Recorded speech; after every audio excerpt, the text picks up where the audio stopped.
Alors, une question de Alexis. Alexis demande qu'est-ce que c'est que la Kabbalah et quelle est notre relation par rapport à cette science, on va dire. Bon, alors, commençons par le début.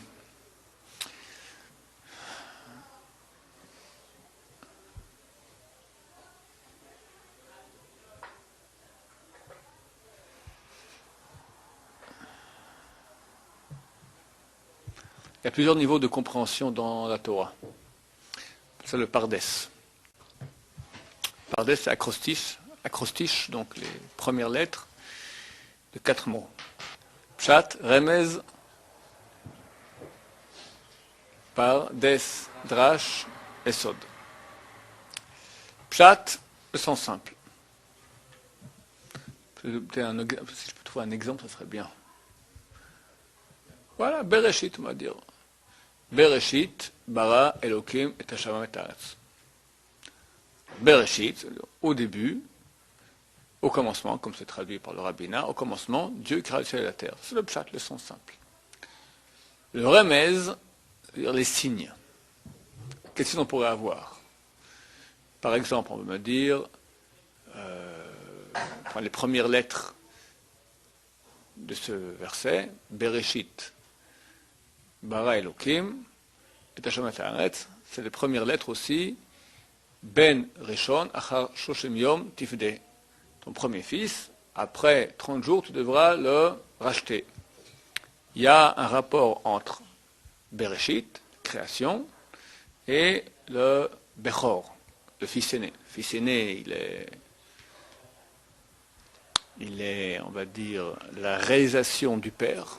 Le père, il est père en potentiel. Après qu'il a un fils, il était père potentiel. Avant d'avoir un fils, il devient père réel lorsqu'il a un fils aîné.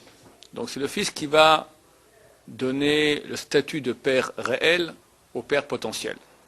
Là aussi, Dieu, il est créateur en potentiel, et lorsque le monde est créé, il devient créateur réel. Bon, il y a une relation. Cette relation, elle est au niveau du remez. C'est un signe. Le drash, ce sera quoi? Bereshit, comme dit Rashi. Au niveau du pshat, du sens simple, il y a ici une anomalie. On ne devrait pas dire normalement Bereshit, on aurait dû dire Barishona. Bereshit, c'est un génitif, c'est au début de. Au début de, Dieu créa le ciel et la terre. Ça ne veut rien dire. Comme ça ne veut rien dire en français, ça ne veut non plus rien dire en hébreu. Donc Bereshit, on va dire, au niveau du drash, pour Reshit. Pour Reshit, et au moyen de Reshit. Pour Reshit, c'est pour le peuple d'Israël. Pour les tzadikim. Qui sont appelés Reshit Voato. Les justes. Et au moyen de Reshit, au moyen de la Torah qui est appelé aussi Reshit Darko.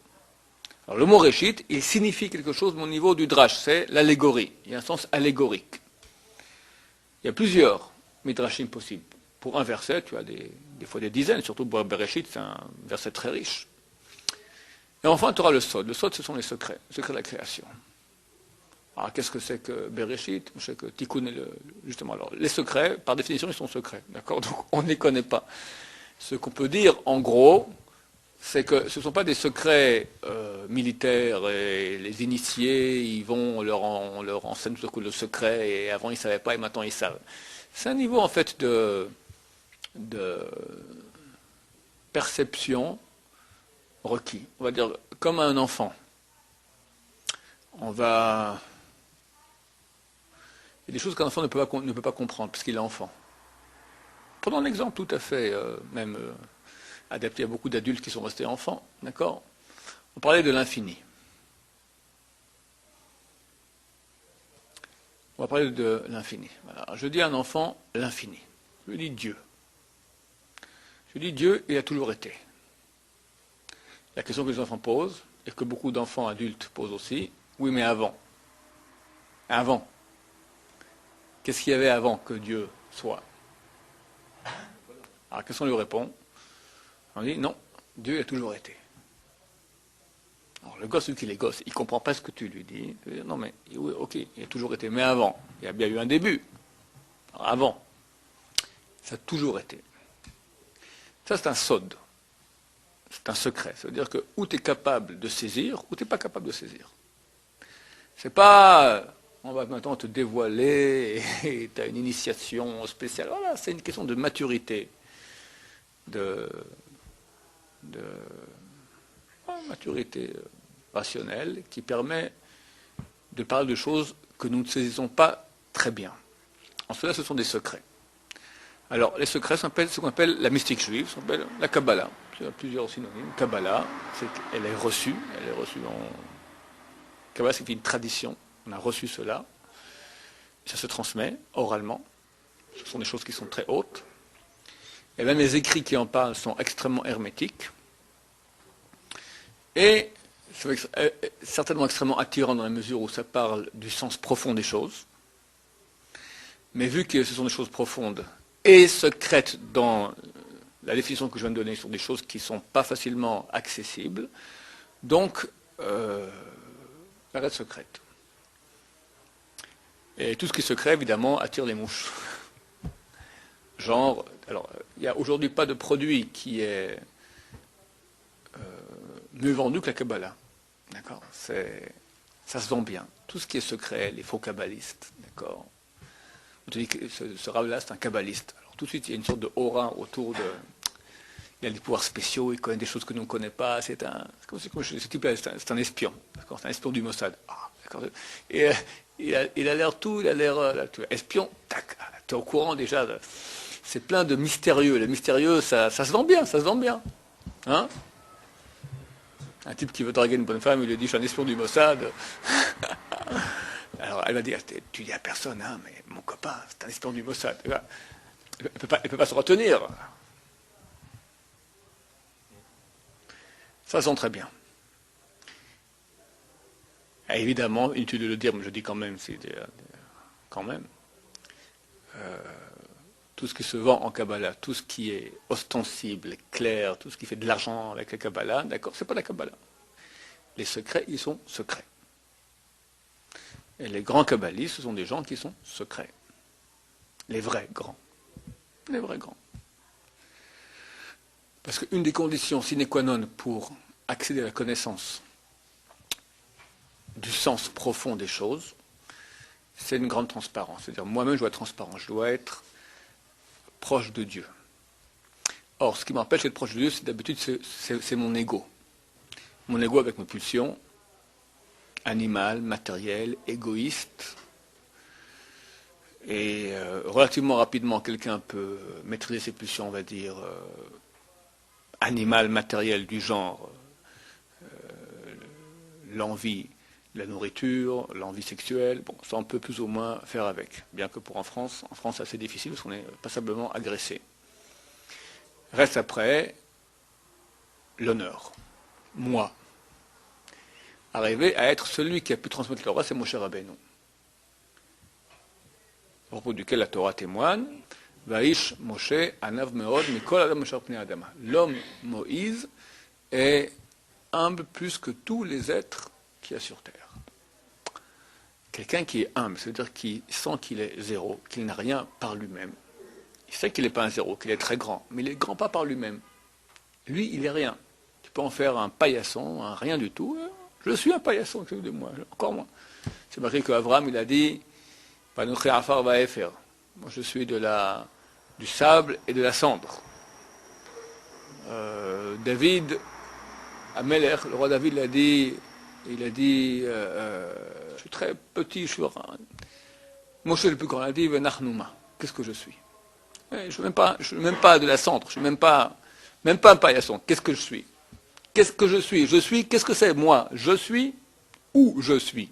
Il n'y a pas de je suis. Quelqu'un qui est à ce point transparent. Donc, la connaissance de Dieu peut rentrer parce qu'il ne fait pas écran. Le je suis, c'est-à-dire, ok, je suis grand, je suis encore plus grand, okay.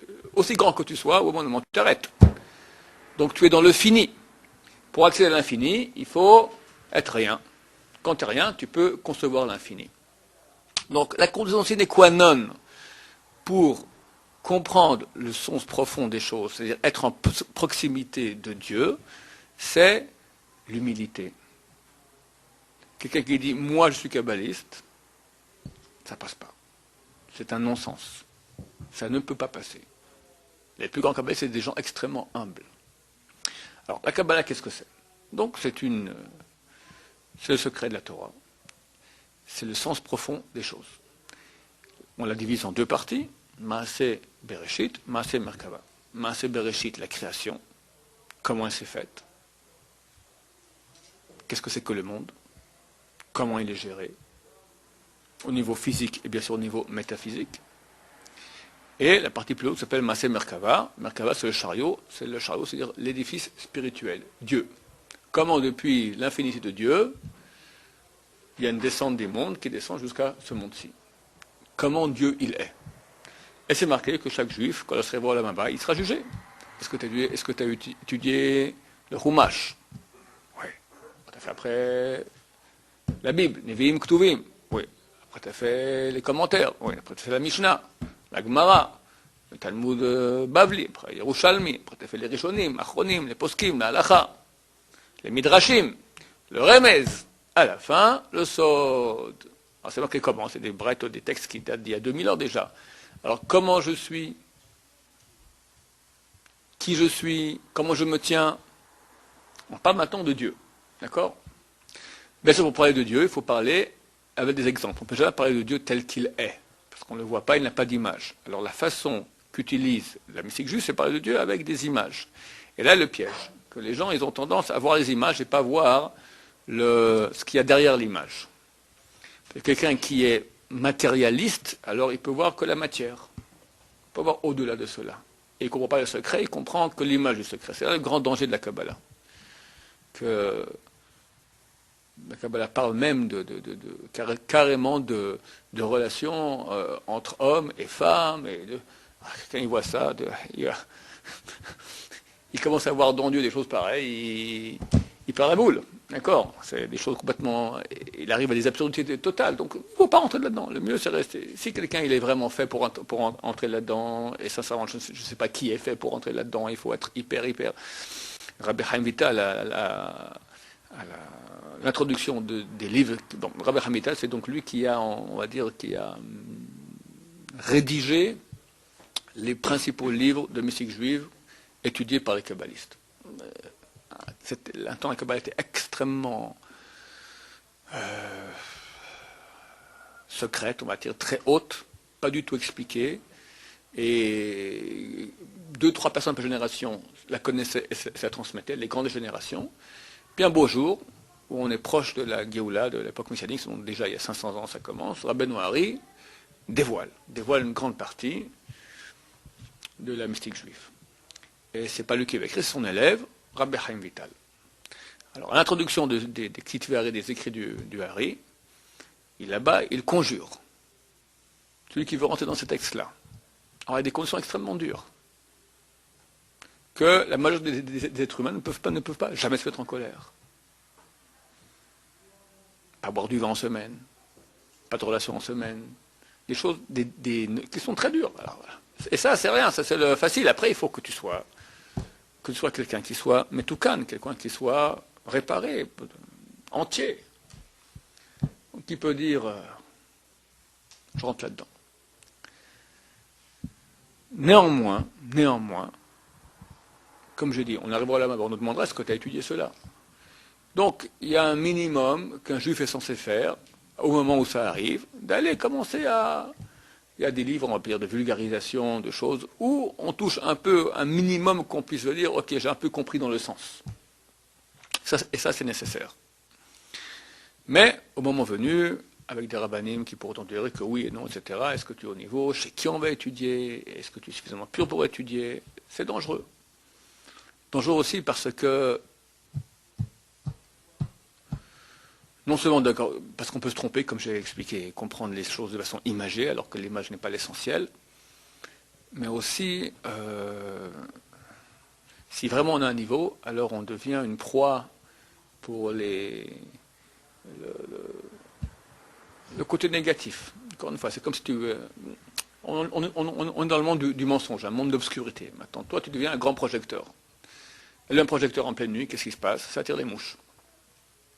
Alors, il y a une défense. Si quelqu'un il est complètement clean, alors les mouches ne peuvent pas le toucher. Il y a une protection. Mais s'il n'est pas clean, c'est pour ça que beaucoup de grands ont très mal tourné des fois. Parce que quand tu commences à être un projecteur, c'est dangereux. Alors tant que tu es ancré très fort dans la terre, c'est quoi? Ça, c'est l'étude de la Gemara, des choses comme ça. Bon, ça, c'est-à-dire, on ne touche pas à la Kabbalah avant que le ventre soit rempli de chasse et poskim. De chasse et donc de Gemara et poskim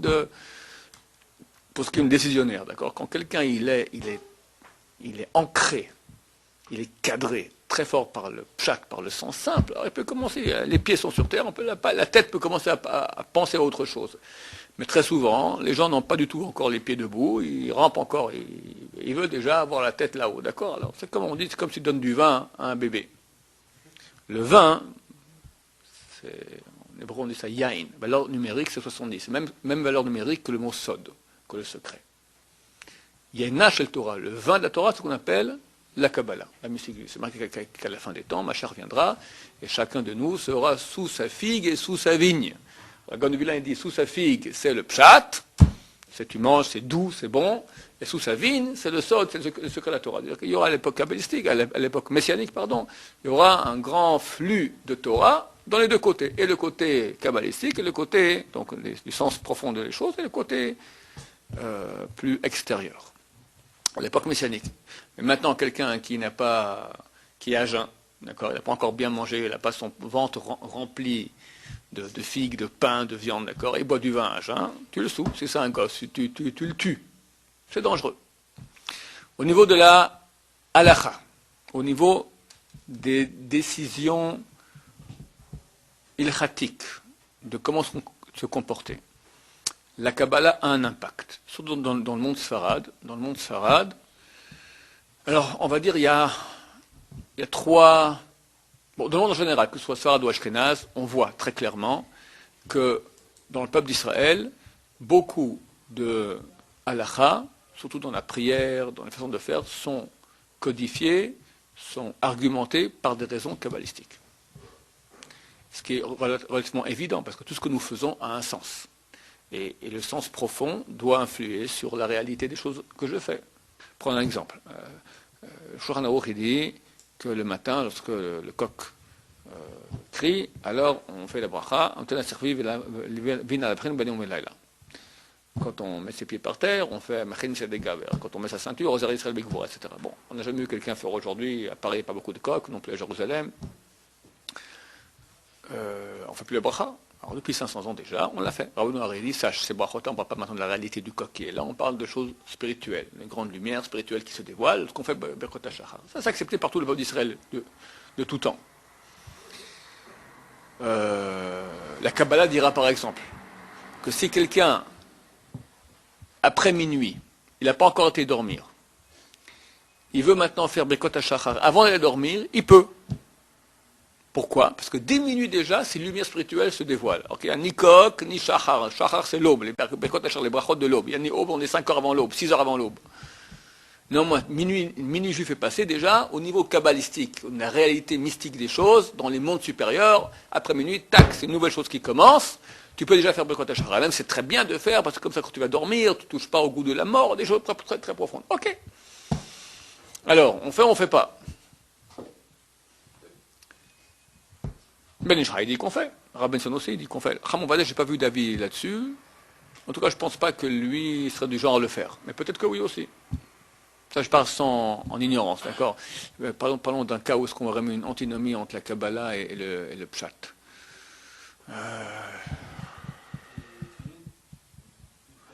Très, très bon exemple, voilà. Un exemple très bien, merci. Dans le Pshat, au niveau des tefilines, il y a un certain ordre dans les bâtiments de tefilines. Rashi dit, l'ordre il est Shema, Vahaya, Kadesh, Vahaya. C'est le nom des quatre mots, premiers mots de chacun des parchemins. Rabbeinu Tam, le petit-fils de Rashi, dit non.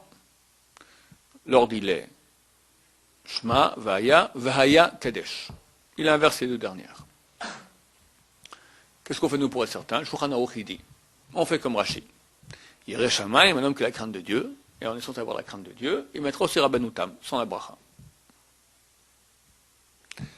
Et comme ça, nous conseillons tous les gens, dès qu'ils se marient, de mettre Rabbeinu Tam aussi. Pourquoi pas avant? Parce que on dit que Rabbeinu Tam c'est un très haut degré, et il ne faut pas avoir de pensée de femme. Lorsqu'on n'est pas marié, on a forcément des pensées de femme, donc on portera que dès le jour du mariage, où normalement on arrête de penser trop aux femmes, parce qu'on a sa femme sous le bras, Bezrat Hashem. Rabbeinu Hari, il dit, c'est pas que l'un a un avis et l'autre, il n'est pas d'accord avec le deuxième, et le deuxième n'est pas d'accord avec le premier. Les deux sont vrais. Et il faut mettre les deux à la fois. Si tu ne mets pas les deux à la fois, alors tu passes à côté de toutes les lumières spirituelles qui rentrent contre les tefilines, tout ça, il faut que les deux soient mis ensemble. Chacham Ovadia, il dit, au secours! Au secours! Si tu mets les deux ensemble, tu transgresses un interdit de la Torah, Baal Tosif, interdiction de rajouter des mitzvot. La Torah a dit un tefilin, pas deux. Tu mets les deux ensemble, tu transgresses un interdit. Là, on a une antinomie. Rabbeinu Hari dit, si tu ne mets pas les deux, tu n'as pas rien fait. Le pshat, Chacham Ovadia dit, si tu mets les deux, tu as transgressé un interdit comme manger du porc. Oh, qu'est-ce qu'on fait? Avant le Rav Ovadia, il n'y avait personne qui l'avait dit. Je te dis, avant, il y a une trentaine d'années, le monde Sfarad, Rabbeinu Hari, c'est presque intouchable. Nous, on ne voit rien, mais ceux qui mettent les deux et qui voient les choses, ils comprennent, ils sentent, ils voient. Je ne suis pas kabbaliste, mais il y a une réalité de choses comme ça. Chacham Ovadia, il dira, oui, réalité, pas réalité. Moi, je te dis maintenant, la Torah dit que non. Qu'est-ce que tu me dis maintenant, réalité mystique? Hein? Ouais, les deux se tiennent. Rav Ben Sion, il a trouvé une solution très bonne. Qu'est-ce qu'il dit? Il dit, tu fais un tnaï. C'est une chose qui fonctionne très bien d'après la Torah. Tu poses une condition. On sait dans la Torah qu'une mitzvah est faite que si tu penses la faire. Ou si tu ne penses pas la faire, tu penses rien, alors c'est une discussion, est-ce qu'elle est faite ou pas. Mais si tu penses que tu ne la fais pas, par exemple, qu'à la synagogue Shabbat, puis tu as bu un bon café avant d'aller à la synagogue, et au bout d'1 heure et demie de la synagogue, après la Kriyat Torah avant Moussaf, tu as besoin d'aller aux toilettes. Parce que tu as bu du café, tu as du liquide, donc c'est normal. La vessie est pleine, tu veux te dégager pour prier, parce qu'il faut prier sans avoir besoin d'aller aux toilettes. Tu vas aux toilettes, pour ça, bien sûr, tu enlèves ton talit. Quand tu reviens, tu fais la bracha, oui ou non? Sur le talit. Discussion. Maran, Rabbi Karo, il dit que oui. D'autres poskim disent que non. La lacha, on dit, ça fait que laquelle. Vu que c'est un doute dans la lacha, on ne le fait pas. Regarde, tu remets le talit maintenant, sans bracha. Mais d'après ceux qui disent qu'il faut faire la bracha, tu es en train de transgresser l'interdit, tu mets un talit sans la bracha. Qu'est-ce qu'il faut faire, comme ça dit Rabbi Ben Sion? Tu penses le mettre, mais sans faire la mitzvah. Ça va. C'est valable que en Israël où il y a un hérouv, pas en France. Pourquoi? Parce que si tu portes à l'extérieur ton talit maintenant sans faire la mitzvah, alors tu portes à l'extérieur les fils, ça c'est interdit. Si tu fais la mitzvah, ça va. Mais sinon, tu ne fais pas. Bon, en France, qui se fait avec un talit, c'est rare aujourd'hui, d'accord? C'est terminé, ça n'existe pas. Bon, alors, quel endroit où il y a un hérouv? En tout cas, là, dans la synagogue, on conseille qu'une fois que, si tu es aux toilettes, tu as enlevé le talit, ou par exemple, on a mis un Sefer Torah, il n'y avait pas de. C'est pas bien de mettre sur la table la même, tu mets le talit sur la table, on a fini la lecture, on plie le Sefer Torah, tu reprends ton talit, tu le remets maintenant avec bracha, c'est un problème. Sans bracha, c'est un problème aussi. Qu'est-ce que tu fais? Tu penses le mettre sans faire la mitzvah. Quand tu as une pensée de ne pas faire une mitzvah, alors elle n'est pas faite. Bien que tu fais l'acte, mais je ne pense pas faire la mitzvah. Quelqu'un il mange maintenant de la matzah soir de Pessah, il pense je pense ne pas faire la mitzvah. Ou bien on a pris le hétrog, par exemple. Quelqu'un on a vu, quand tu prends le loulav et le hétrog, alors il faut faire la bracha avant de faire la mitzvah. Alentat loulav, le fait de prendre le loulav, c'est prendre le loulav avec le hétrog. Beaucoup font comme ça de le de l'huile. Tu prends les deux à la fois. Tu fais la bracha après. Comment tu fais la bracha après? Il faut faire la bracha avant. Une fois que tu l'as pris, c'est déjà trop tard. Tu as déjà fait la mitzvah. Il dit non. En prenant, tu penses ne pas faire la mitzvah. Tu fais la bracha et tu penses faire la mitzvah. Donc au niveau de l'acte, j'ai rien fait. C'est rien qu'au niveau de la pensée. On voit qu'une pensée de ne pas faire la mitzvah fait que la mitzvah, bien que l'acte ait été fait, elle est nulle et non avenue. Alors Messan, il dit comme ça. Tu prends les tefilines, tu mets les deux à la fois. Rashi Rabbeinu Tam. Ici, Rashi Rabbeinu Tam. Et avant de les mettre, tu poses la condition. Tu poses la condition. Tu peux le faire une fois par année, ça suffit. Pas besoin tous les matins de le dire. Tu dis, si d'après la vérité, c'est comme Rabbeinu Hari, qu'il faut faire les deux à la fois. Alors je fais les deux. Je pense que je vais mettre ça avec les deux. La vérité, elle est comme la Rav Yosef, que un et surtout pas deux. Et lequel on ne sait pas, ou Rashi ou Rabbeinu Tam, tu dis comme ça. Si la vérité est comme Rashi, je pense que je vais mettre ça avec Rashi.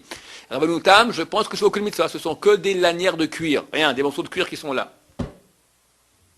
Mais je ne fais pas la mitzvah avec eux, non, comme ça. Je n'ai pas le droit de mettre une lanière autour de ma tête. Je peux. Je mets une autre lanière à côté. Je peux. C'est la vérité comme Rabbeinu Tam. Je pense que je fais la mitzvah avec Rabbeinu Tam. Et les tefilines de Rashi sont rien du tout, que des lanières. Comme ça, je suis d'accord avec tout le monde.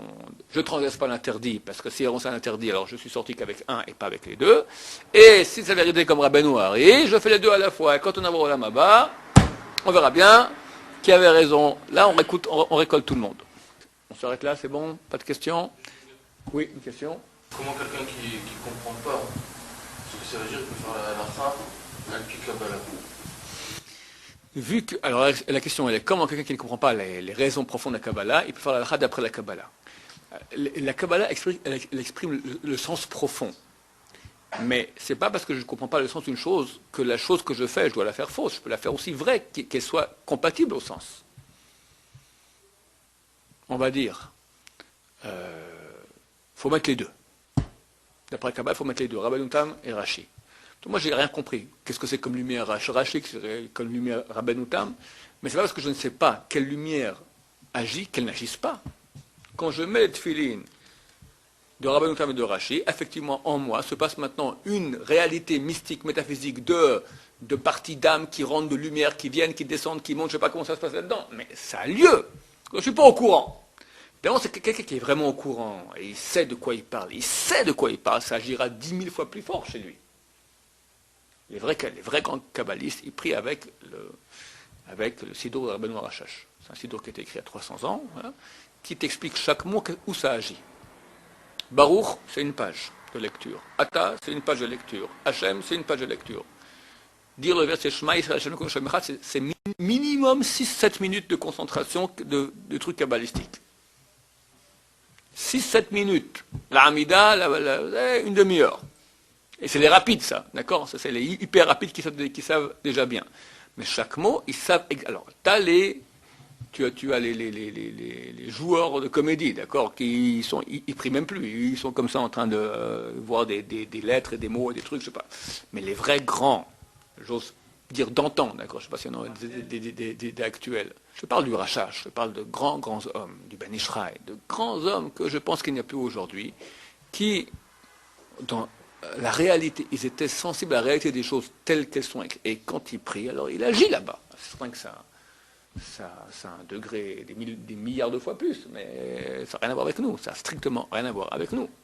Mais néanmoins, lorsque ça a un impact au niveau de la halakha, alors ça a un impact, et on est tenu de le faire. C'est bon? Baruch Adonai, Amen.